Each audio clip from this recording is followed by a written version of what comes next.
தேங்காயில் அல்வா வாங்க எப்படி செய்யலான்னு வந்து சொல்கிறேன். அதுக்கு அரை முடி தேங்காவை சின்ன சின்னதாக கட் பண்ணி கொஞ்சமாக தண்ணி ஊற்றி திக்காக வந்து பால் எடுத்து வந்து வச்சுக்கோங்க. இப்போ வந்து 2 டேபிள் ஸ்பூன் வந்து கார்ன்ஃப்ளவர் மாவு, 1 கிளாஸ் தண்ணி நல்லா வந்து கலக்கி வச்சுன்னு ரெண்டுத்தையும் வந்து தேங்காய் பாலும் வந்து இந்த கார்ன்ஃப்ளவர் மாவு தண்ணியும் வந்து மிக்ஸ் பண்ணி வச்சுக்கோங்க. இப்போ பேனில் 1 டேபிள் ஸ்பூன் நெய் வந்து சூடானோடனே வந்து நெய் ஆட் பண்ணிக்கோங்க. இப்போ வந்து நம்ம வந்து இந்த பண்ணி வச்சுருக்கத வந்து இதில் வந்து ஆட் பண்ணிடலாம்.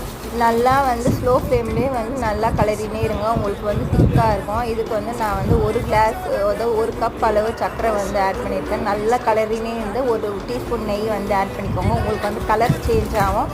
எப்போ வந்து பேனில் உங்களுக்கு வந்து இதெல்லாம் வந்து ஒட்டாமல் வந்து அல்வா வருது, அப்போ அல்வா ரெடி ஆகிடுச்சு.